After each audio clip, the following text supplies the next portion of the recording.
আসসালামু আলাইকুম ওয়া রাহমাতুল্লাহি ওয়া বারাকাতুহু। চরখাগড়িয়া খাদিম আলী চৌধুরী উচ্চ বিদ্যালয় এবং সাতকানিয়া অনলাইন স্কুলের পক্ষ থেকে আজকের ক্লাসে সবাইকে স্বাগতম জানাচ্ছি। আমি মোহাম্মদ মঞ্জুরুল আলম, সহকারী শিক্ষক, চরখাগড়িয়া খাদিম আলী চৌধুরী উচ্চ বিদ্যালয়, সাতকানিয়া, চট্টগ্রাম। সুপ্রিয় শিক্ষার্থীরা, কেমন আছো? আশা করি আল্লাহর রহমতে ভালো আছো। আমিও ভালো আছি আল্লাহর রহমতে। আজকে আমি নবম দশম শ্রেণীর ইসলাম ও নৈতিক শিক্ষা বিষয়ের একটি পাঠ নিয়ে তোমাদের সামনে উপস্থিত হয়েছি। শিক্ষার্থী বন্ধুরা, পাঠে যাওয়ার আগে তোমরা একটি নবম ও দশম শ্রেণীর শিক্ষার্থীরা ইসলাম ধর্ম একটি বই নাও, খাতা ও কলম নিয়ে বসো। সুপ্রিয় শিক্ষার্থীরা, আমরা আগের ক্লাসে পড়েছিলাম আল্লাহ রাসূল সাল্লাল্লাহু তাআলা ইসলামের তিরোধানের পরে যারা ইসলামিক খিলাফতের মধ্যে আধিষ্ঠিত হয়েছিলেন তাদেরকে কি বলা হয়? খোলাফায়ে রাশেদিন বলা হয়। এখন বলো, খোলাফায়ে রাশেদিনের বা ইসলামের তৃতীয় খলিফার কি নাম ছিল? হযরত উসমান রাদিয়াল্লাহু তাআলা। আজকে আমরা হযরত উসমান রাদিয়াল্লাহু তাআলা সম্পর্কে পড়ব। আজকে আমাদের পাঠ হচ্ছে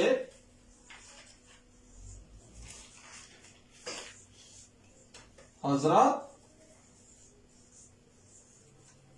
উসমান রাদিয়াল্লাহু তাআলা।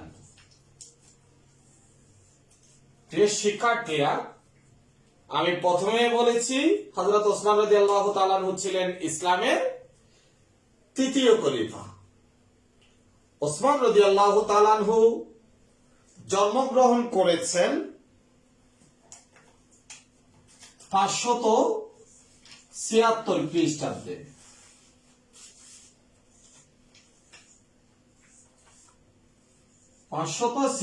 খ্রিস্টাব্দে হযরত উসমান রাদিয়াল্লাহু তাআলা জন্মগ্রহণ করেছেন। বংশটা ছিল কুরাইশ বংশ। আর হযরত উসমান রাদিয়াল্লাহু তাআলা কুরাইশ বংশের যে গোত্র জন্মগ্রহণ করেছেন ওই গোত্রের নাম ছিল উমাইয়া গোত্র। হযরত উসমান রাদিয়াল্লাহু তাআলা উমাইয়া গোত্রে 576 খ্রিস্টাব্দে জন্মগ্রহণ করেছেন। আমরা দেখতে পাই নবম দশম শ্রেণীর ইসলাম ও নৈতিক শিক্ষা বইয়ের মধ্যে হযরত উসমান রাদিয়াল্লাহু তাআলা আল্লাহ রাসূল সাল্লাল্লাহু তাআলা আলাইহি ইসলামের দুজন কন্যাকে বিয়ে করেছিলেন। একজনের নাম ছিল রুকায়া,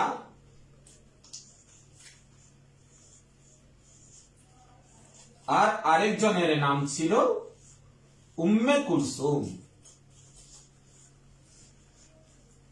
একসাথে দুইজনকে বিয়ে করেননি। প্রথমে হযরত রুকায়া কে বিয়ে করেছেন। উনি যখন দুনিয়া থেকে চলে গেলেন, ওনার যখন মৃত্যু হলো, পরে হযরত উম্মে কুলসুমকে হযরত উসমান রাদিয়াল্লাহু তাআলা শাদী করেছেন। এজন্য ওনার একটি উপাধি ছিল। ওনার এই উপাধিটার নাম কি জানো? হযরত উসমান রাদিয়াল্লাহু তাআলার উপাধি ছিল জুন নুরাইন। আল্লাহ রাসূলের দু কন্যাকে বিয়ে করার কারণে হযরত উসমান রাদিয়াল্লাহু তাআলাকে বলা হতো জুন নুরাইন, মানে দুই জ্যোতির অধিকারী, দুই আলোর অধিকারী বা দুই জ্যোতির মালিক বলা হতো হযরত উসমান রাদিয়াল্লাহু তাআলাকে। এরপরে আমরা জেনে নেব হযরত উসমান রাদিয়াল্লাহু তাআলা কখন ইসলাম গ্রহণ করেছেন। হযরত উসমান রাদিয়াল্লাহু তাআলা আনহুর বয়স যখন 34 বছর, 34 বছর বয়সে হযরত উসমান রাদিয়াল্লাহু তাআলা আনহু ইসলাম গ্রহণ করেন। ইসলাম গ্রহণ করার কারণে হযরত উসমান রাদিয়াল্লাহু তাআলা আনহুর চাচা হাকাম, হযরত উসমান রাদিয়াল্লাহু তাআলা আনহুর একজন চাচার নাম ছিল হাকাম, হযরত উসমান রাদিয়াল্লাহু তাআলা আনহুকে অনেক অত্যাচার করেছে। তিনি ইসলাম গ্রহণ করেন নাই হাকাম, আর হযরত উসমান রাদিয়াল্লাহু তাআলা আনহু ইসলাম গ্রহণ করেছেন। এজন্য হযরত উসমান রাদিয়াল্লাহু তাআলা আনহুকে তার চাচা হাকাম অনেক অত্যাচার করেছে।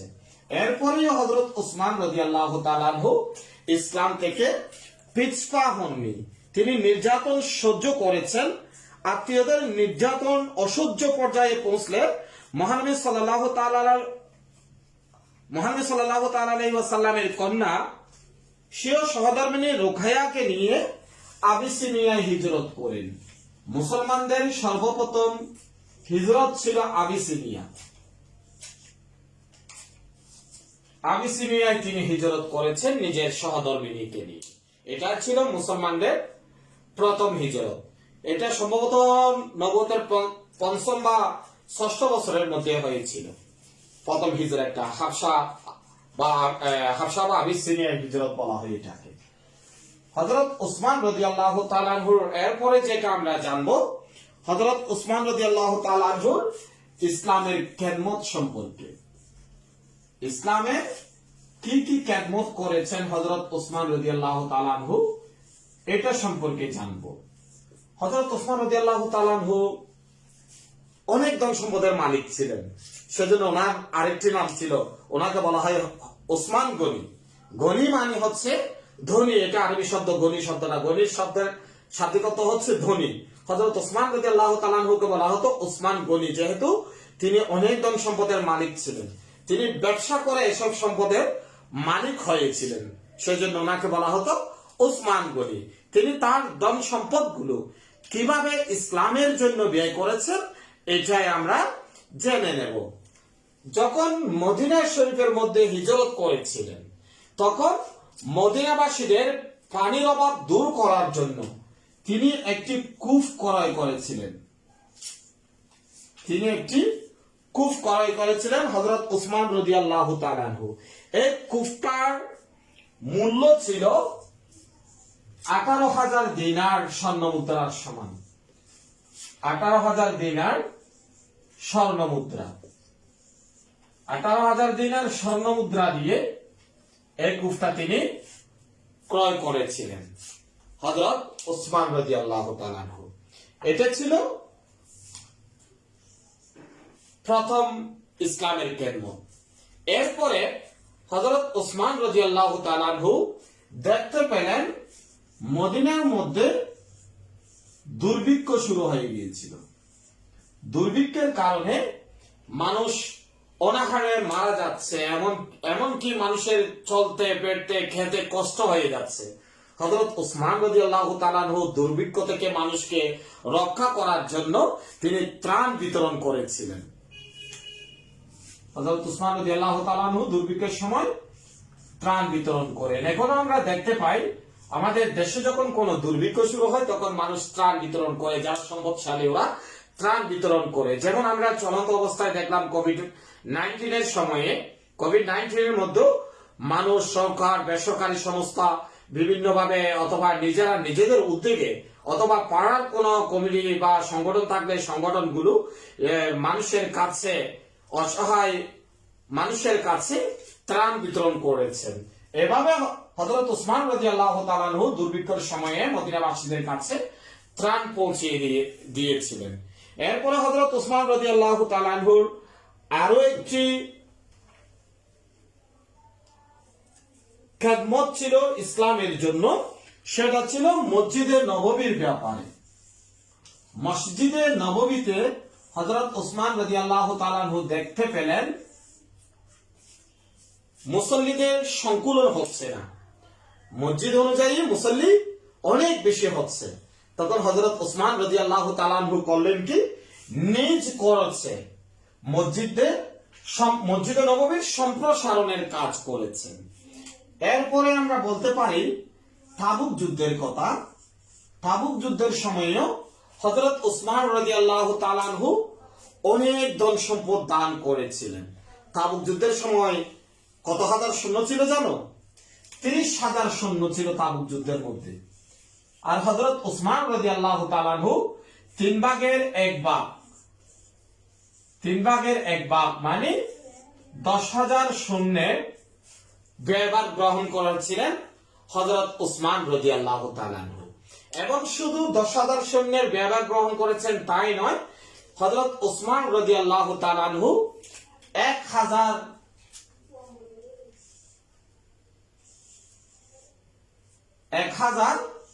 উট দান করেছিলেন। এবং নবী করিম সাল্লাল্লাহু তাআলা আলাইহি ওয়াসাল্লামের কাছে 1000 উট দান করার পরে আবার 7টি ঘোড়াও দান করেছিলেন যুদ্ধের সময়, যেন যুদ্ধের মধ্যে ঘোড়াগুলো নিয়ে যুদ্ধ করতে পারেন। এরপরে রোমান বাহিনীর বিরুদ্ধে পরিচালিত এই যুদ্ধে মুসলিম বাহিনীকে শক্তিশালী করতে তিনি 1000 উট তো দান করেছেন, 7টি ঘোড়া দান করেছেন।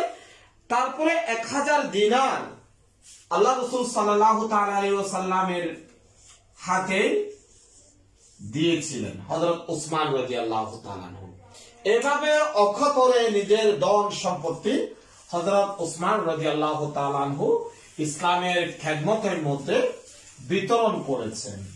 এমন শাসক দানের ক্ষেত্রে বলো এবং চরিত্রের ক্ষেত্রে বলো, চরিত্রের কথা আমরা এভাবে বলতে পারি হযরত উসমান রাদিয়াল্লাহু তাআলা আনহু নম্র ছিলেন, খুব নম্র ছিলেন, ভদ্র ছিলেন এবং লজ্জাশীল ছিলেন হযরত উসমান রাদিয়াল্লাহু তাআলা আনহু।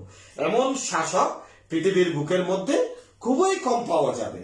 হযরত উসমান রাদিয়াল্লাহু তাআলা আনহুকে আল্লাহ তাআলা যেমন প্রচুর সম্পদ দান করেছেন, তেমনি তিনি তা অকাতরে আল্লাহর পথে ব্যয় করেছেন।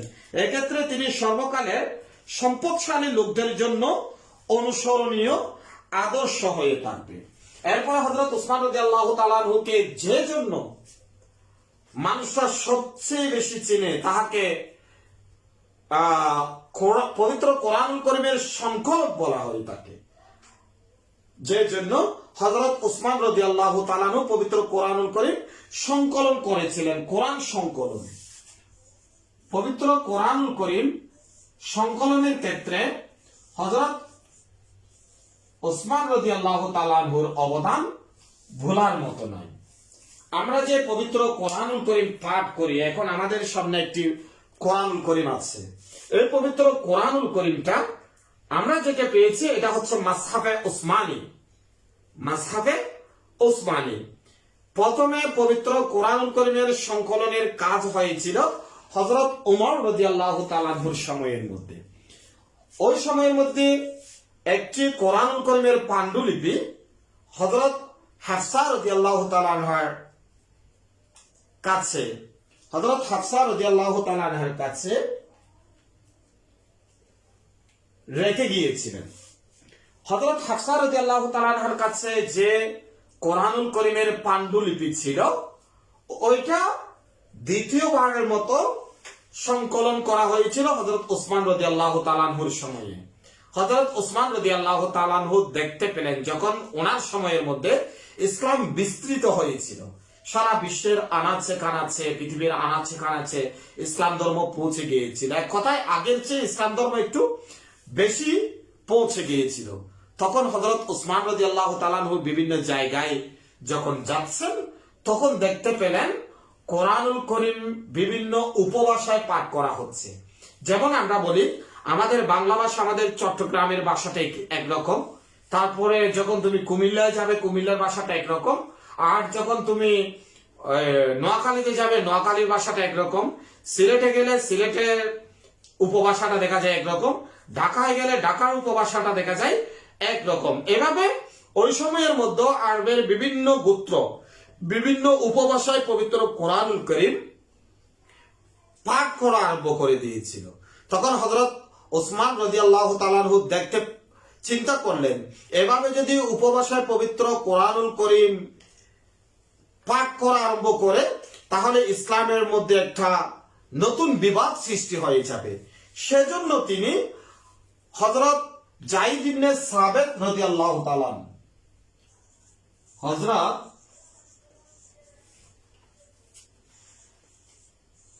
যায়েদ ইবনে সাবিত রাদিয়াল্লাহু তাআলা কে প্রদান করে পবিত্র কোরআনুল কারীম সংকলন করার জন্য একটি কমিটি গঠন করে দিয়েছিলেন।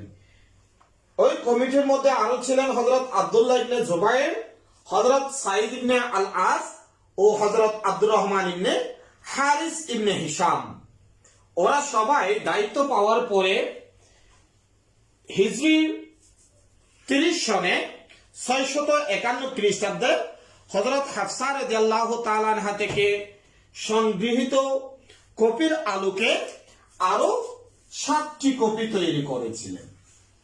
পবিত্র কোরআনুল কারীমের 7টি কপি কুরাইশ বংশীয় ভাষা বা তখন সময়ের মধ্যে আরব দেশের মধ্যে যে ভাষাটা সবচেয়ে বেশি উত্তম ছিল ওই ভাষায় পবিত্র কোরআনুল কারীমের অর্থাৎ যে ভাষাটা হযরত ওমর রাদিয়াল্লাহু তাআলা আনহু একত্রিত করেছিলেন কোরআনের যে পান্ডুলিপিটা, ওই পান্ডুলিপিটা 7টি কপি করে আরবের বিভিন্ন জায়গায় অথবা মুসলমানরা যতটুকু বিস্তৃত হয়েছিল বিভিন্ন প্রান্তের মধ্যে 7টি কপি প্রেরণ করেছিলেন। ওই 7টি কপি অনুযায়ী তখন মুসলমানরা একটি পবিত্র কোরআন কারীমের মূল কপিটি পেয়েছিল এবং যেটা বিভেদ হওয়ার সম্ভাবনা ছিল, বিশৃঙ্খলা হওয়ার সম্ভাবনা ছিল, এই বিশৃঙ্খলার হাত থেকে মুসলমানদেরকে রক্ষা করেছিলেন এই 7 কপি প্রেরণ করার পর হযরত উসমান রাদিয়াল্লাহু তাআলা আনহু। তিনি যায়েদ ইবনে সাবিত রাদিয়াল্লাহু তাআলা আনহুকে দায়িত্ব দিয়ে পবিত্র কোরআনুল কারীমের বিভ্রান্তি অর্থাৎ কোরআনুল কারীমের যেটা পড়ার ক্ষেত্রে বিভিন্ন উপভাষা ব্যবহার হতো এটাকে দূর করেছেন এবং দূর করার কারণে তিনি পবিত্র কোরআনুল কারীমের আরো 7টি কপি করার কারণে হযরত উসমান রাদিয়াল্লাহু তাআলা আনহুকে বলা হয় জামিউল কোরআন,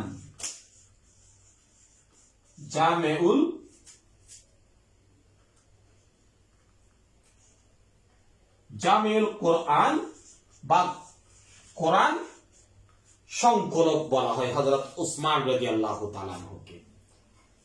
তাহলে আমরা জেনে নিলাম আজকের পাঠ থেকে হযরত উসমান রাদিয়াল্লাহু তাআলা আনহু সংক্ষিপ্ত পরিচিতি এবং হযরত উসমান রাদিয়াল্লাহু তাআলা আনহুর ইসলামের খেদমত ও হযরত উসমান রাদিয়াল্লাহু তাআলা আনহু হযরত উসমান রাদিয়াল্লাহু তাআলা আনহুকে কেন জামিউল কোরআন বলা হয়। তোমাদের জন্য প্রশ্ন থাকছে। প্রশ্ন 1,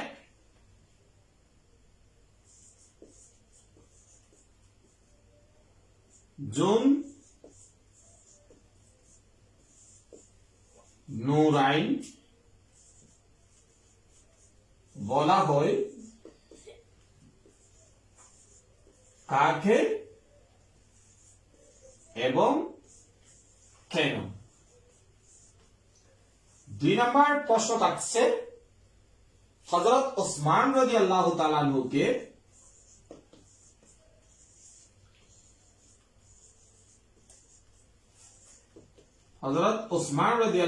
আনহুকে জামিউল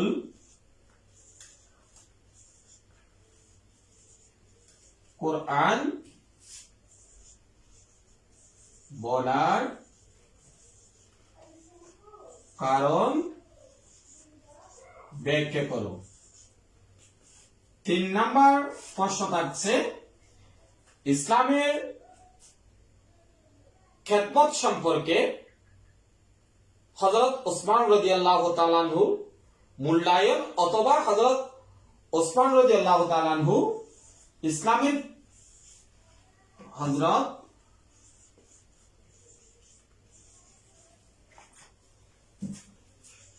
উসমান রাদিয়াল্লাহু তাআলা আনহু কিভাবে ইসলামের খেদমত করেছেন।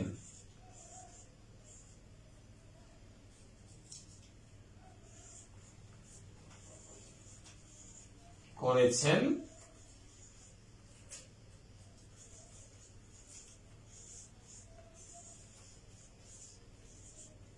পাঠ্য বইয়ের আলোকে অথবা তোমার পাঠ্য বইয়ের আলোকে মূল্যায়ন করো।